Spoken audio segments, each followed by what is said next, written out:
From the Hoth system, where Han Solo's Tauntaun will freeze before the first marker and you can go to hell.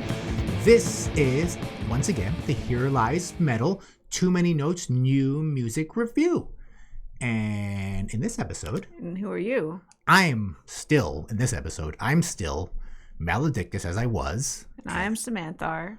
And today we have a band called Mortify with their brand new album, Grotesque Buzzsaw Defilement. All right. This is a death metal grindcore outfit from Tokyo, Japan. It is Japan Week here, Here Lies Metal. This is our first installment. Stay tuned for our second installment of Japan Week. And this is a three-piece featuring Ryo on drums, Tak on guitars, and Adam on vocals. They were formed in 2017. This is their second album, follow-up to the 2019 debut, Stench of Swedish Buzzsaw. And here we are, Grotesque Buzzsaw Defilement, released on Obliteration Records on January 29th. Yes, so this is our Budokan episode, I guess, which is everyone's got a Budokan album. Just go to the thing. This is our Budokan episode. Okay, so now it is time, once again, for the Here Lies Metal 5-point bi-directional classification scale, including the categories genre loyalty, listenability, production style, musical complexity, and just plain fun. Please note, once again, that neither ends of the scales mean good or bad. Let's get on with the description.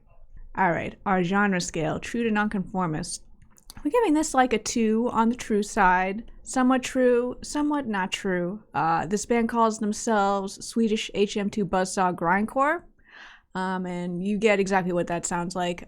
You have typical gutter creature growl vocals over riffing with this very distinct buzzsaw tone, furious blast beats, occasional D beats, very classic Swedish sound, except it has been condensed to 1/4 miniature.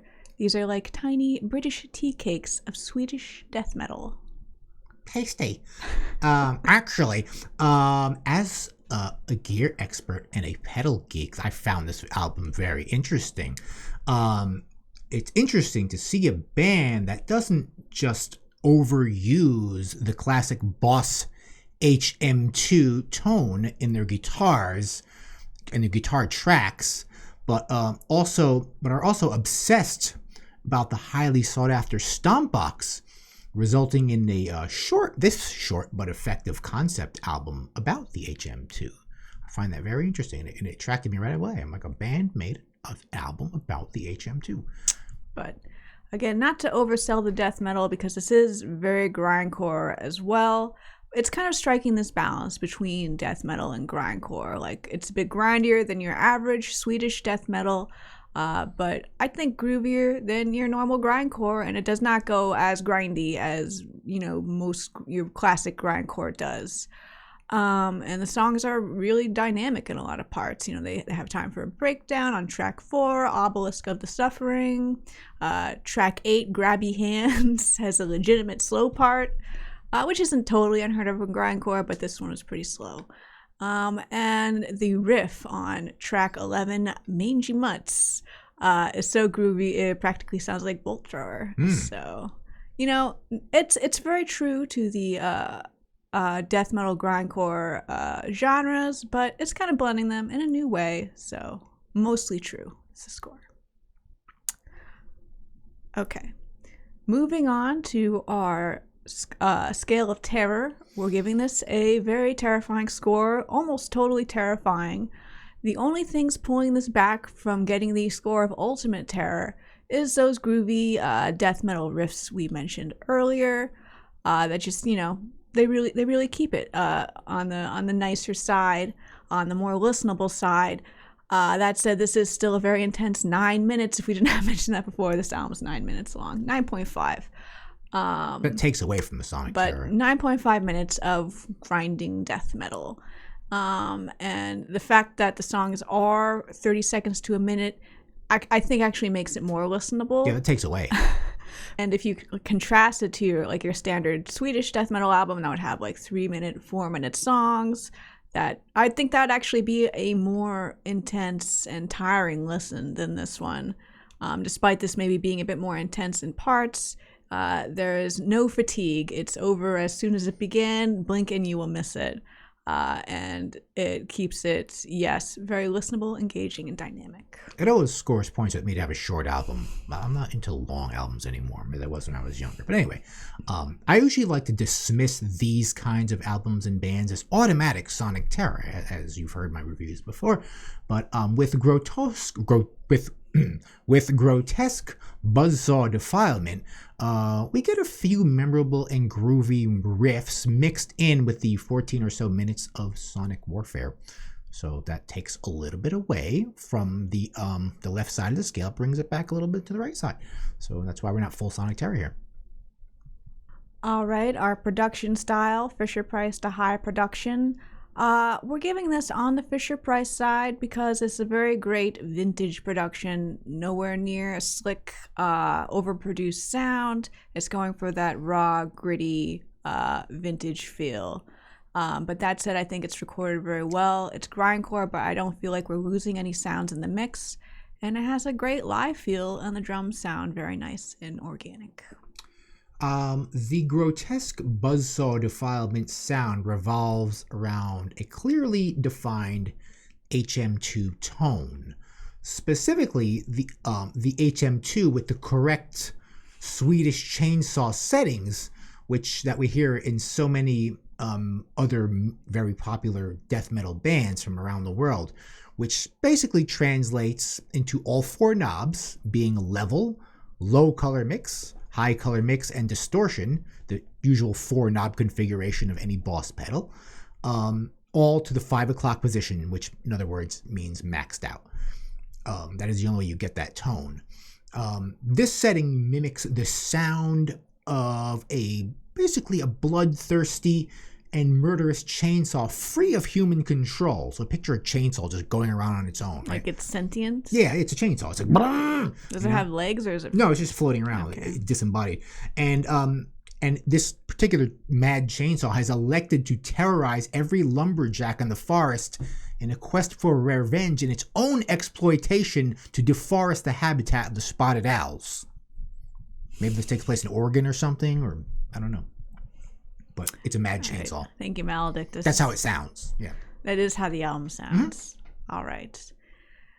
This is the note scale where we count the notes. And there's quite a few notes here. Not too many notes, but many notes, like a 4 on the too many notes side.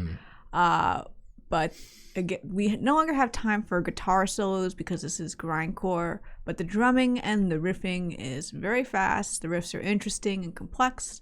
But there are also too many notes, so we can't have a bass, so we can't really judge that. Is there even a bass? It's grindcore, so I think they're following the grindcore tradition of no bass. You don't need that. In this type of music, it usually doesn't matter if you have a bass or not. There's never going to be a Justice for All dilemma like now or in the future for this album. No one's going to question that. But the guitars and drums seem rather busy here. On their own. And this sonic chaos can be determined to be just perhaps harmless chaos, or perhaps it could be revealed to be something far more sinister and sophisticated.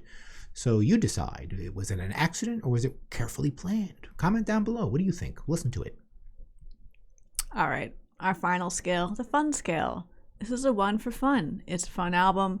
Despite it being, death metal about gross death metal stuff, this is a band that is dedicated to a pedal. They're breaking the fourth wall. And also 30-second songs are fun, and 9-minute albums are fun. Yes, I like how this is perhaps a satire on most of the death metal community's fanatical obsession with the long discontinued HM2, and how many people in this scene will pay over $200 for a nearly 30-year-old heavily worn unit on reverb.com. But I look forward, kind of ironically, to the metal community next obsessing over the long reviled Boss MT2 Metal Zone on max settings. You know how that sounds. Causing the price of this pedal to also skyrocket to ridiculous numbers. Actually, what's interesting is they still make the MT2, and they make a Wazacraft version of the MT2. They don't make a Wazacraft version of the HM2. Imagine if they did that; it would be like $1,000 probably. But I digress. We could then call such a band that uses the MT2 that satirizes it. Satirizes the phenomena of this pedal growing to huge areas of popularity. Perhaps we can call them like the murderous bees of death or something, as associated with the sound of it wouldn't be like murder hornets. No. See, well, maybe her murder hornets. Maybe that's a good one too. See, the HM2 has a chainsaw sound. They call it a Swedish chainsaw, but the MT2 sounds like bees. It's like, it's a horrific sound. If you remember the 90s. So investing in MT2 pedals. Maybe. Could be lucrative. All right, finally, let's take a look at the beautiful album art for this cover. Yes. For this album. Let's have a look here. Now that's grotesque. Morbid. I mean, it's exactly what you get. We've got a zombie he was killed by a buzzsaw. He's got a buzzsaw in his brain. You see, that's not a chainsaw, that's a buzzsaw. Well, that's what it is. It's called the buzzsaw sound. That can also be used with lumberjacks. Is the buzzsaw and the chainsaw I was thinking interchangeable? Chainsaw. Well, yeah, people call the Swedish chainsaw, but I think the buzzsaw works as well. It's the same sound. No, a buzzsaw has a different sound. A buzzsaw goes where a chainsaw goes. All right, well, let's not. They clearly, their brand is on the buzzsaw. Yeah, that's so. Which let's is also, let's not. Both are used for wood cutting. But the zombie, he is holding and licking a pedal. We're going to assume it's the HM2. He's obsessed with the HM2. That looks like the HM2 he looks orange like and black. He's very happy. He's drooling all over himself. And it's a very cool album cover. It's very distinctive. He looks to me like the Revenant zombie on the Creep Show Father's Day skit, where he's like, "Where's my cake?" That's what he looks like to me. I don't know, but you know what I'm talking about. I also like their logo. It's a legible. That's legible. Death metal logo. That's too legible. Legible. Maybe in Japan they don't go with the non-legible thing. They're not down with that. I don't know. It's very legible. Anyway, in conclusion, Mortify, Grotesque Buzzsaw Defilements. You probably could have listened to it twice over the course of this review. So just go check it out. In particular, I would say, I'm someone, I like old school death metal. I don't really like grindcore that much. And if you're someone like that, where grindcore sometimes is a bit too much, I would definitely check this out. If you like grindcore, I would check this out as well. So, yeah, very, very cool album. It slaps, as they say. Slaps, as the kids say. That's what the kids say. Alrighty, we'll see you next time.